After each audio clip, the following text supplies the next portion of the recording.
After a public outcry, a robotic dog once hailed by the New York Police Department a high-tech, crime-fighting sidekick is getting sent back to its owner. Good afternoon. You are listening to another episode of Black Man Into the Wild. I'm blessed to be here with you all today, and I'm blessed to have you here with me as well. Today we're going to be talking about Boston Dynamics, an American engineering and robotics design company. But before we get started, if you haven't already, please go ahead and subscribe to the channel, like this video, and share with your friends if you like what you hear. But yeah, that's right. Creepy robot dog loses job with New York Police Department. The police canceled a $94,000 contract with the robots maker Boston Dynamics following a backlash tied to calls to cut the police budget and concerns of police militarization and abuses of force. Ladies and gentlemen, the robots are coming. Now, while this story features Spot, a four-legged canine-inspired robot introduced in 2016, today I actually want to focus on Boston Dynamics' newest robot, Stretch.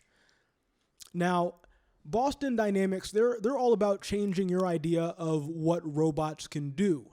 Founded in 1992 as a spin-off from the Massachusetts Institute of Technology, headquartered in Waltham, Massachusetts, Boston Dynamics is owned by the Hyundai Motor Group since December 2020. Now, during the day, I do commercial real estate research, everything from tracking office building vacancies to industrial warehouse development and the whole nine. So I'm always paying attention to new tech in general and new tech as it pertains to commercial real estate specifically. So a couple of months back when Boston Dynamics unveiled their newest robot, Stretch, specialized for warehouse and logistics applications, naturally, I had to look more into it. The Verge reports, Boston Dynamics unveils Stretch, a new robot designed to move boxes in warehouses. It goes on. Boston Dynamics is best known for its robot dog Spot, a machine designed to work in a range of environments, from offshore oil rigs to deep underground mines. But in recent years, the company has increasingly focused attention on the logistics space, and today is unveiling a new robot with just one application in mind: moving boxes in warehouses. The robot is called Stretch and looks relatively dull for a Boston Dynamics creation. It's not modeled after humans or animals and instead aims to be as practical as possible. It has a square mobile base containing a set of wheels, a perception mast with cameras and other sensors, a robotic arm with 7 degrees of freedom, and a suction pad array on the end that can grab and move boxes up to 50 pounds in weight. So it doesn't seem too sophisticated. It seems like it's just been perfected for, efficiency to do basic tasks that, low-skilled employees would be doing in the warehouse, just moving boxes. It goes on. Boston Dynamics has been showing interest in the logistics space since 2019 when it purchased Kinema Systems, a company that makes machine vision software for robots in warehouses. It then designed a wheeled robot called Handle that could move boxes using a robotic arm, balancing itself with a huge swinging counterweight like a tail. Stretch's lineage can be traced back to Boston Dynamics' two-legged Atlas robot, which is able to balance its weight so smoothly it can run, jump, backflip, and more. Incredible. And there's been plenty of popular videos uploaded to the internet that have made their rounds of them dancing to music and jumping and doing parkour and the whole nine. So I can see why this new application in warehouses that e-commerce has been growing tremendously over the past year and a half and even before then. Why there's an interest in this new robot Stretch and how it will be sort of placed out there in the field. It says, Boston Dynamics claims Stretch can move up to 800 cases an hour, a throughput rate that's comparable to that of a human employee. High-capacity batteries mean Stretch can operate for 8 hours at a time before it needs recharging. The throughput rate, though, should be treated with skepticism. It says, putting robots to work in warehouses is incredibly difficult because of the sheer variation of these spaces.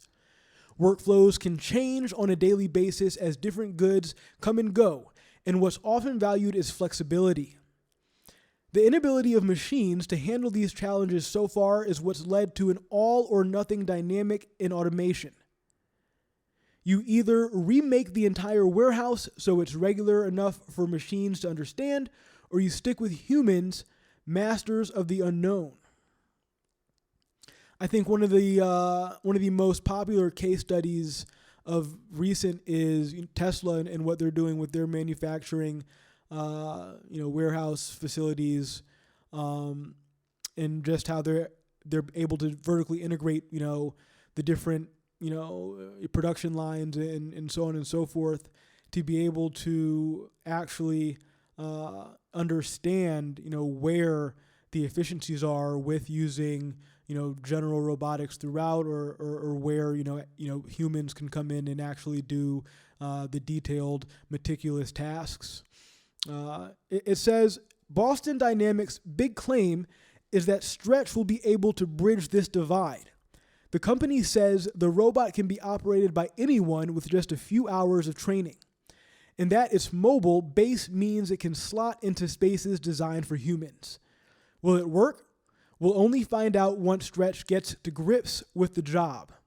Boston Dynamics says it's currently looking for customers to pilot test Stretch and is aiming for commercial deployment in 2022.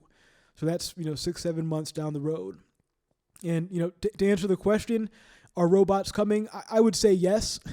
Should we be worried? For that answer, we can actually turn to robotsarecoming.org. Yes, interestingly enough, there is an entire website and organization dedicated to answering that question for us. And I think it'll be interesting to take a look at this in the context of COVID-19, because we've talked before about some of the trends that have been expedited because of the pandemic and so on and so forth. So it says here, the unemployment rate and other Bureau of Labor statistic measures will not capture the full scope of economic harm that is done by COVID-19. Tens of millions of Americans have had their hours and income significantly reduced, have been furloughed or changed to part-time, have been forced to take on lower-wage jobs in the gig economy with no stability, or have been permanently laid off. And though they want to work, believe no job is available for them. 0 of these people will be counted in the unemployment rate, and the Bureau of Labor Statistics continues not to track income or hours and not provide adequate measures of the true size of the gig economy. So all in all, we're left struggling to understand what to pay attention to amidst all the economic noise in interpreting the health and structure of our workforce. If we sift through all of the intensity of the short-term noise, it starts to become clear that there are a few broader future of work trends occurring that are going to be massively accelerated with the economic collapse in the wake of COVID-19.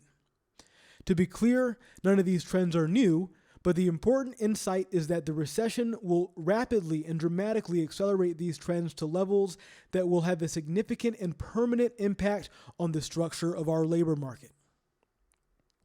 In recent days, many inside and outside of our government have focused on how we can achieve the objective of getting Americans back to work. The problem is, most of the plans released around this objective seem to have the implicit assumption that reopening the economy will put the vast majority of Americans who have been laid off back to work. The reality is, many employers, even when they reach pre-crisis revenue numbers, will not employ pre-crisis level of workers.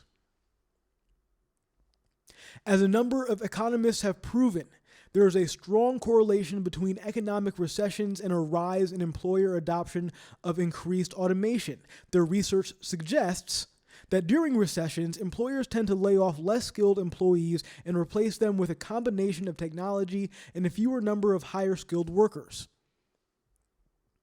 This time will be no exception. In fact, it will likely be much worse, since the 2008 recession not only has the power of artificial intelligence, robotics, and other technologies risen at an exponential rate, they have also continued to become dramatically cheaper. This time, the trade-off for employers will be a much easier decision. As employers increasingly look to automation to fill the roles of laid-off workers, many individuals will need to reevaluate their skill sets before re-entering the workforce. In general, the counter-cyclicality of education is well documented.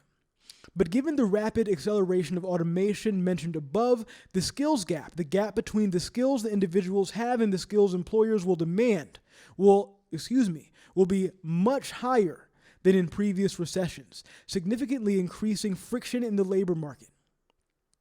That said, individuals will be hesitant to flock to traditional higher education institutions with skepticism over their ROI, or return on investment, at an all-time high. With people displaced from the workforce and unable to re-enter it without new skills, combined with basic living costs of housing, healthcare, education continuing to soar, inequality is likely to rise, and the inadequacies of America's social safety net are likely to be exposed. With this, we will see increasing calls for some form of universal basic income. As people who have been displaced from the labor market, and even those who haven't, struggle to cover their expenses, they will increasingly look to the gig economy to gain quick access to income. Many, not all gig economy platforms have low barriers to entry for workers, given most of the tasks involve low-skill activities like driving, shopping, and delivering. COVID-19 is accelerating these future of work trends that won't just be a short-term kink in a graph, but rather a transformational shift in the trajectory of the economy. The rapid degree of technological progress and massive widening of the skills gap compared to the past recessions will be the differences that make the trends in this recession much more impactful and enduring. Thanks for listening, everybody. This has been another episode of Black Man Into the Wild. I'll talk to you all next time. Bye.